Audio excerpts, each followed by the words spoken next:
Next up, we're going to talk about some new advances in pre-hospital care. I'm going to kind of give you a roadmap in the beginning, and then we'll jump into the topic. So first, we're going to talk a little bit about stroke scales. We brought up the topic of endovascular stroke therapy and during the last panel, and we're going to talk a little bit more about how to get the right patients to the comprehensive stroke centers and what scores exist. We're going to talk about pre-hospital TXA and how well that could work in select patient populations. We're going to talk about ketamine, giving that in a pre-hospital settings. We're going to talk about vital signs that may be predictive of trauma interventions like ROBOA or resuscitative thoracotomies. And lastly, I think this is a real interesting part at the end. We're going to talk a little hodgepodge about the utility of end-tidal CO2 for ROSC. We're going to talk about defibrillation pads in STEMI patients and a little bit about COVID. So let's start from the top. We'll start by talking about these pre-hospital stroke scales. How many of you are familiar with what stroke scales they're using in the ambulances on the way to your centers? Any? What stroke scales are they using at your shops that you know of? Yeah? So there's a bunch of them. There's 7 pretty well described ones. There's the LAM score, that's the one that we use in Los Angeles. There's a RACE score, and there's a whole bunch of others. So the next 2 studies basically took a look at all these scores and tried to look at their performance characteristics in predicting large vessel occlusions. Why do we care about large vessel occlusions? We're going to have a whole nother EMA abstract just on endovascular therapy, but 2015 was sort of this inflection point. Before 2015, it wasn't really clear whether or not these endovascular therapies were going to be all that helpful. Hadn't shown like great outcomes in patients that were studied. But as of 2015, randomized study after randomized study after randomized study came out demonstrating the benefit of doing this endovascular therapy in a select patient population. And who is that select patient population? Those are the patients with large vessel occlusions that met other criteria as well, but to even begin the process of being eligible for endovascular therapy, you must have a large vessel occlusion. Now they're studying it in other populations as well, but that's where we know the benefit to be good. And so what these authors are doing in the next 2 papers is to identify, are we able through these stroke scales to be able to figure out who these LVO patients are and subsequently transport them to the comprehensive stroke centers where they're going to be able to get the care that they need through endovascular therapy. So I'm going to give you a little spoiler alert. None of the scores were super highly predictive. In fact, most of the scores missed about half or more of the LVO patients. So let's dive into the literature and then we'll talk about implications for practice. Abstract number 1. Comparison of pre-hospital scales for predicting large anterior vessel occlusion in the ambulance setting, published in JAMA Neurology. This was a multi-center prospective observational trial that went over the course of a year. This was a Dutch study, so happened in the Netherlands. They looked at about 2,000 patients that were possible strokes. Of those 2,000 potential strokes, 8% of those were LVOs. They then applied all of these different pre-hospital stroke scales to see, well, how well did they predict those LVOs? And the best of the bunch was the RACE score, RACE. You see a little chart table in your abstract chapter over there that describes that score. And the sensitivity of that score was 56%. So just a little over, and that was the best of the bunch. Specificity was 90%.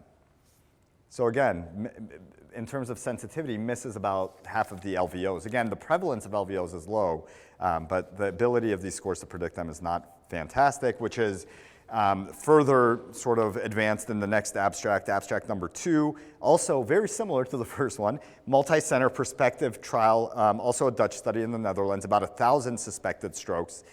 And out of those 1,000 suspected strokes, there was 12% of those were LVOs. And they looked again at the performance characteristics. RACE again performed the best. And the sensitivity this time was a little bit higher, 67%. So it picked up about 2/3 of the LVOs in this case, 87% specificity. So how does this impact us? Unless, if you're an ambulance system and you're trying to come up with a better score, that's a whole line of research there. But what about us in the ED that's receiving these patients? So how many of you work in a comprehensive stroke center? Get a handful, 1, 2, 3, 4, 5, 6. Okay, so a few. So this is pretty emblematic of the broader picture. Most people are not working in comprehensive stroke centers. So if you are working in a comprehensive stroke center, you would expect that the ones that are picked up as LVOs, probably, there's a good chance that those actually are LVOs. There's also a chance that you're going to get transfers from other facilities because some of those LVOs got transferred elsewhere. And if you're in a non-comprehensive stroke center, then your anticipation when you're getting a stroke patient, when the paramedics are telling you, hey, the race score, the LAM score, or whatever was non-predictive for LVO, I would still have my antennas up just to make sure that you're doing your own thorough assessment to see if this patient could benefit from transfer to a comprehensive stroke center. So those are the first two abstracts looking at strokes and the ability to predict those in a pre-hospital setting. We're going to move on to the next clinical question, which is, does tranexamic acid, TXA, perform better in the pre-hospital setting? The reason to ask this question in the first place is so many trials have been done now on TXA, especially in critically ill patients. We've looked at it in GI bleeds, we've looked at it in sick trauma patients, we've looked at it in bad head trauma, and the effect of TXA in those study populations has been either very small or basically non-existent. So in GI bleeds, didn't really show any kind of benefit. Unfortunately, I wish it was a drug that it's easy, but we wish that would have worked. But in trauma patients and in head injured patients, there was some signals of benefit. And so we'll talk about both the trials that were done in the ED showing benefit, and then we're going to talk about their sort of pre-hospital counterpart studies to see if those worked. With, again, the rationale being that even in those big ED studies, with TXA, oftentimes what people are saying are the TXA proponents will often say, well, if you just give it early enough, it should work better. So what could be more early than pre-hospital? So let's see if it works in the pre-hospital setting. Abstract number 3. This is the STAMP trial. Tranexamic acid during pre-hospital transport in patients at risk for hemorrhage after injury, a double-blind, placebo-controlled randomized clinical trial. This is basically an extension of the CRASH-2 trial. If any of you remember what the CRASH-2 trial was, this was a multi-center, multinational, huge study on very, very sick, critically ill trauma patients. And what they did in that study was they gave TXA early on, and they looked to see if there was any impact on mortality. And what they found was that there was about a 1.6% or 1.5% difference in absolute mortality. And there were many, I can't even remember the absolute number of patients they enrolled, but it was very impressive. And with that absolute number, the number needed to treat in sick, ill trauma patients that were hypotensive, it took about 65 or so patients getting TXA before one benefited. So again, even though there was a benefit, it took a lot of trauma patients to give TXA to before you found that benefit. Now, the STAMP trial was done in Pittsburgh. This was a randomized controlled trial as well, 2015 to 2019. They enrolled trauma patients who had heart rates greater than 110, so tachycardic, signs of potential hemodynamic instability, or systolic blood pressures less than 90, so with trauma at 4 level 1 trauma centers. They randomized them to getting TXA or no TXA, and then they looked at 30-day all-cause mortality. It's interesting what they found. Statistically, they found no difference. The TXA group had an 8.1% 30-day all-cause mortality, while the no TXA group had a 9.7% all-cause mortality. Again, an absolute difference of almost the exact same as they found in CRASH-2, 1.6%. However, they didn't power this study the way that CRASH-2 was, so they didn't find any statistical difference.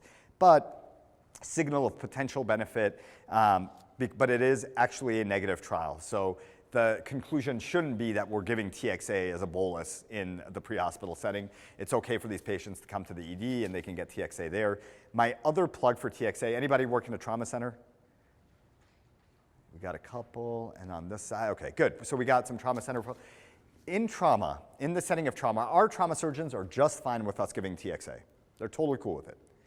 What they're not fine with is prioritizing TXA over all the other things that save trauma patients' lives. If they need blood, if they need a level 1, like a transfusion, the level 1 transfuser, like rapid infusions and all the other things that they need, rapid imaging, getting them to the OR and all that, do not delay that stuff for TXA. But giving TXA, if you are going to give it less than 3 hours, 1 out of 65 or so patients may benefit, we think. All right, next up, abstract number 4. Now we're going to talk about TXA in head-injured patients and trauma patients.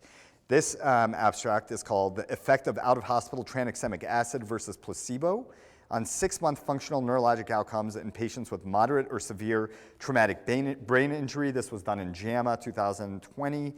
This is the sister trial to the CRASH-3 trial. CRASH-2 was sick trauma patients. CRASH-3 was in head-injured patients with bleeds to see if giving TXA would help those patients. So in the CRASH-3 trial, what they found was that in patients with GCSs of 12 to 15, in those patients, there was signals of benefit, but their initial primary outcomes of all-cause mortality in the CRASH-3 trial, that was all negative. So it was actually, in fact, a negative trial based on its primary outcome. Then they did some subgroup analyses of these patients who had moderate head injury, GCS 12 through 15, with positive head CTs. And in those patients, there was a benefit. And so they described that benefit. So some kind of look at CRASH-3 and say, well, it was a positive trial. Other people will look at, the purists of the literature will say it was a negative trial. But potentially it could help in the moderately injured patients. So let's see how it performed in the pre-hospital setting. This was an RCT, double-blind, placebo-controlled in about 1,000 TBI patients. They enrolled all patients with moderate severe GCS 3 through 12 who weren't hypotensive, that didn't have other traumatic injuries to try to localize it and keep the study population focused on traumatic brain injury. And then they looked at favorable neurologic outcomes based on some score called the GOSE score. And they looked at it in the TXA group and the non-TXA group. What did they find? They found a 65% rate of favorable neurologic outcome in TXA, 62% in placebo. Again, no statistical difference. So taking all this pre-hospital literature together, both of these trials, both the CRASH-2 equivalent and the CRASH-3 equivalent, didn't really have any statistical significance. And sort of it kind of takes us back to, well, TXA, as much as we wished it would work, it's such a simple intervention, sort of a low-risk intervention. As much as we wished it would have worked, it doesn't seem to work, at least in these trials in the pre-hospital setting, and if it does, it's in such a small number of patients that it's not finding statistically significant signals. And I think there's a lot of variability. I don't know if you're in your trauma centers for head-injured patients with bleeds, if they're giving TXA. In ours, generally, we're not.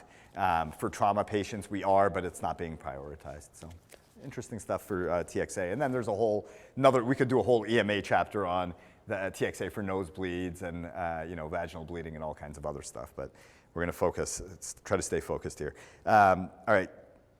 Question number 3, is ketamine safe to be used pre-hospitally? How many of you are using ketamine in the ED for either acute agitation or for pain? Keep your hand up if you like ketamine and you think it's a good drug for it. We got a little mixed bag over here. A lot of folks I talk to, at least in our shop, it's one of those, like if I only had a few drugs in my armamentarium, like ketamine would be one of those. And so there's a question, there was, after the George Floyd case, they talk about in this chapter where ketamine was given, and obviously there was a terrible outcome in that case. This whole concept of excited delirium, should we be giving ketamine in the pre-hospital setting for excited delirium? And is it safe? What are the adverse events and whatnot?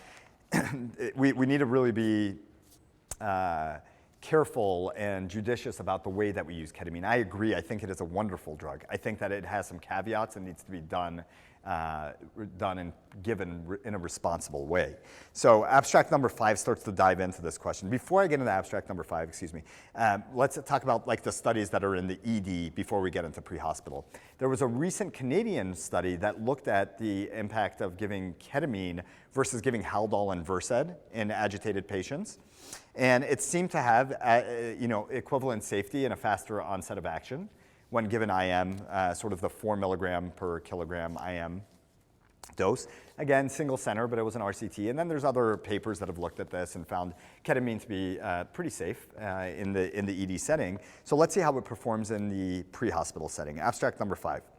Out-of-hospital ketamine indications for use, patient outcomes and associated mortality. This was in the Annals of Emergency Medicine 2021, so very recent. So this is a database review from the Texas EMS database, and they looked at 11,000 cases of ketamine that was administered over the course of 1 year. It's a lot, 11,000 cases where ketamine was given IM, but Texas is a big state. They were able to link about 2,000 of those records to the ED records. And then they looked at like what types of patients were getting them. It turns out about half of them were because of trauma or pain that they got the ketamine. 35% were due to altered mental status or behavioral issues. And then they looked at like, well, how many patients died as a result of this, or died in general, and how many were associated with ketamine. So there were 8 on-scene deaths in these 11,000 cases of ketamine, and there were 120 hospital deaths. They found that maybe 2 of these cases, the on-scene deaths, could have been attributable to the ketamine, possibly. They found that of the 11,000 cases, 8% were associated with hypoxia, 17% associated with hypercapnia. Interesting. Well, and if you think about somebody who's agitated delirium or may have drugs on board or whatnot, what if we gave them Versed? What if we gave them something else? Would there be a similar rate of hypoxia, hypercapnia? My guess is probably. It's just not, shown in this study. This is a ketamine-only evaluation. But there was a subset of patients that got hypoxia and got hypercapnia. The conclusion of this study by the authors was that, ketamine is relatively safe but can be associated with some respiratory issues. So it's not a free shot. You're not just going to be able to give everybody 4 milligrams per kilogram of IM ketamine and expect that everything's going to be okay every single time. In fact, about a fifth of the time, you should anticipate that there's some respiratory issues associated with it. Now, I can tell you in our ED setting, and many of you have probably experienced something similar, like a patient with, say, COPD, say a patient that already has some respiratory issues, and then you give that patient ketamine for whatever reason, procedural sedation or whatever you want to give it for. Those patients tend to drop their sats, tend to have respiratory depression at a far higher rate than patients that are completely healthy. I often think about when I see somebody who's hypercapnic or hypoxemic, that in and of itself to me is a drug. If you give ketamine and then you give Versed, like you'd expect a bigger drop in respiratory depression. For me, if somebody already has baseline hypoxia or hypercapnia or whatnot, and then you throw the ketamine on top, expect and anticipate that that patient is going to have more chance of respiratory depression. Now, giving ketamine also it's unclear if it caused the hypercapnia or hypoxia, or did that patient also have another medication on board already? Was there maybe an opiate on board? Was there some other drug on board that caused it? We don't know. But we do know that just giving ketamine can cause respiratory problems. Abstract number 6, far smaller study than the Texas study. This was out of Australia, 358 cases of pre-hospital ketamine.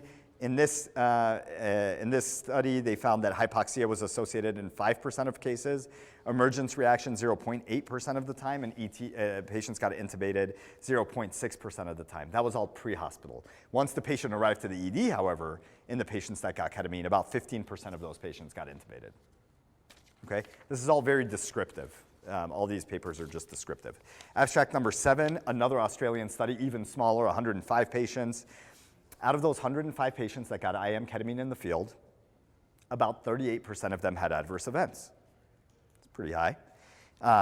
They found that it was 98% effective in controlling agitation or controlling pain, or the reason that they gave it. Oh, actually, in this one, it was all behavioral, excuse me. It was 98% effective in this case. But it led to 14% rate of oversedation, 15% rate of obstructed airway, and 15% rate of ET tubes. Again, so in these behavioral agitated patients, we can give ketamine for scene safety, for patient safety, for provider safety. Ketamine is wonderful. Just be really, really careful after you give it to be prepared for the next 2 or 3 steps, because there is a significant number of these patients that will have potential respiratory problems that may need to be intervened on, anywhere from just putting on oxygen or jaw thrust or controlling their laryngospasm to full-on intubation. Okay, so ketamine serves a purpose, and it's great, but it has its issues, and we got to be mindful of it. Is anybody from Canada here? No? Ken is. Oh, there we go. I just asked if anyone's from Canada, and you just walked right in. On the ski slopes in. So in Canada, if you go to the ski slopes, you go to Whistler or something like that, if you break an arm on the slopes, the medics on the slopes actually carry little sticks of ketamine. You don't see that here in the States. Say it again, and maple syrup. It's the, what is it, the sucrose that they give for kids. It works the same on the, yeah. That's right. Sweeties. So, you know, ketamine has like a broad scope of use, and again, wonderful drug, just be careful. Next up, we have question number 4, which is, can the need for thoracotomy be predicted based on pre-hospital vital signs? Again, this is speaking mostly to the trauma folks. The abstract number 9 comes out of Maryland, the Shock Trauma Center, where they wear the pink scrubs. And abstracts number 9 and 10 actually came out of LA County, USC. All 3 of them, the bottom line for all 3 is that if you look at the pre-hospital vital signs, you often can predict that the patient would have decompensated and may need intervention in the form of resuscitated thoracotomy or a REBOA. Okay, so we'll dive in a little bit to each of these. Abstract number 9, that was the Maryland study. This was, I don't want to spend too much time on this one. They basically created a very complicated continuous vital sign monitoring system that was called the BRI, or the Bleeding Risk Index. And then they looked at that score and they said, well, in patients that had higher BRIs, were they at higher risk for getting thoracotomized or REBOAs and whatnot? And the answer was yes. And it was pretty well aligned with the vital signs that they monitored in the ED. So the conclusion is, if you look at the pre-hospital vital signs, it can be very telling, just as your vital signs in the ED would be. The next 2 abstracts, abstract number 10, where is this abstract number 10? Who would have benefited from the pre-hospital use of resuscitated endovascular balloon occlusion of the aorta, the REBOA? This was an autopsy study done at LA County, USC, October 2019. Basically, this was a retrospective observational study, and they went back and looked at all the autopsy records for about 200 traumatic arrest patients that came in from 2014 to 2018.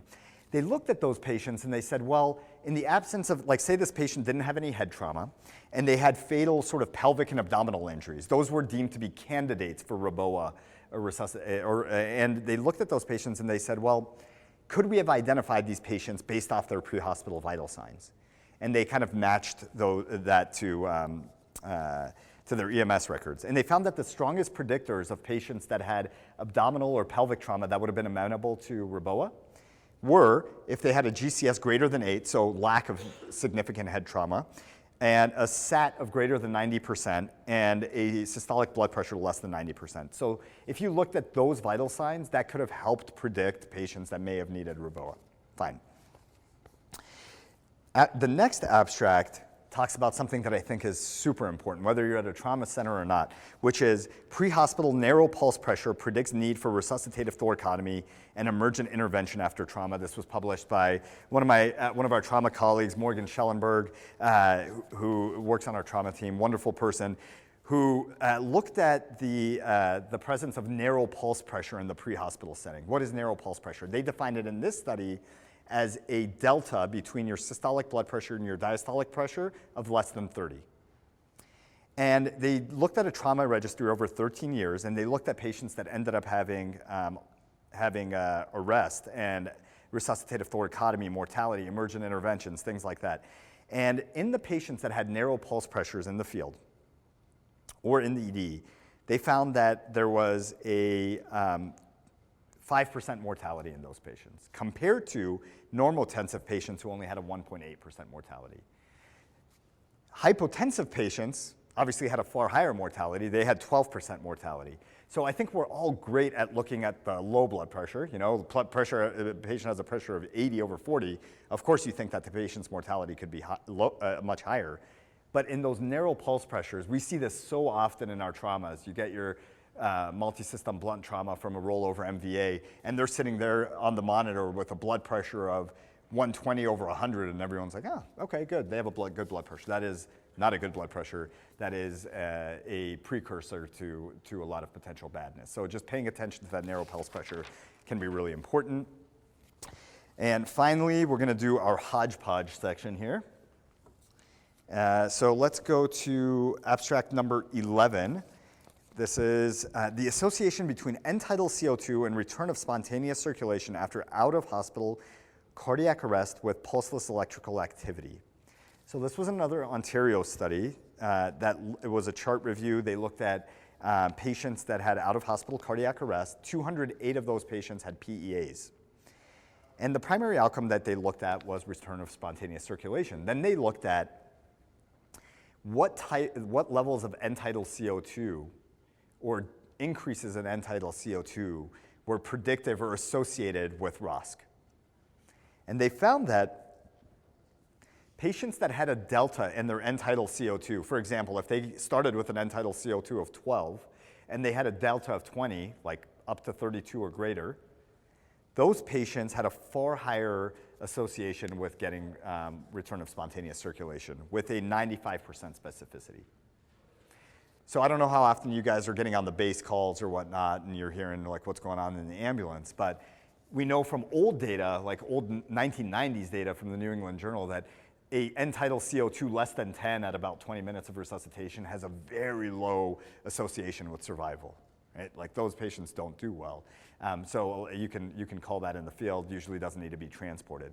But if you start and you get a greater than 20 delta increase in your end-tidal CO2, that is highly predictive, and most of those patients can do well, at least in terms of ROSC. We don't know what their neurologic outcomes are. So it's interesting. Next up on the hodgepodge section is abstract number 12, decreasing time to first shock. Routine application of defibrillation pads in the pre-hospital system. This, again, we're going back to Ontario research. They looked at 446 STEMI patients in the pre-hospital setting. And they did something interesting. For 2 years, they did not routinely put on defibrillation pads in all their patients, their STEMI patients. And then they made an intervention. For 2 years, they put a defibrillation pad on all their STEMI patients. And what they found was, in the time before they implemented this intervention, 7 patients had STEMI with VFib VTAC that required defibrillation. Of those 7 patients, it took about an average of 73 seconds time to defibrillation. They then converted to putting defibrillation pads as a matter of routine on their STEMI patients. In the 2-year post intervention, those patients, there was only 4 of them, but it was 18 seconds from time to defibrillation in those patients. And now there's no patient-oriented outcome in terms of like, was their mortality better, et cetera, but we know and can probably extrapolate that time to defibrillation does make a difference. We know that earlier CPR, earlier defibrillation probably works, so we can't say with 100% certainty, but this intervention seems to have made a difference in a small subset of STEMI patients. I'll finish the last one and I'll roll over for the question. And then the last 2 papers are basically, a reminder of how difficult a time COVID was in terms of out-of-hospital cardiac arrests, and something that all of us have experienced in the ED setting. Abstract number 13 and abstract number 14. Abstract number 13 just kind of reviews the incidence, the number of patients that suffered from out-of-hospital cardiac arrest. This was done in New York. They looked at a period of March and April in 2019 pre-COVID, then they looked at April 2020 during COVID, and there was 1,400 out-of-hospital cardiac arrests during that time, pre-COVID. That same time period during COVID, 4,000 out-of-hospital cardiac arrests, 3 times the range, tended to happen more often in elderly patients, non-white patients, and patients with comorbidities. The impact was big. And finally, the last paper was a Polish systematic review that looked at how poorly these patients did. And it turns out that the patients not only had more out-of-hospital cardiac arrest, but they also did more poorly. Less ROSC, less discharge, less patients made it to hospital discharge, and less did well with their neuro outcomes. So more patients, more death, poorer outcomes.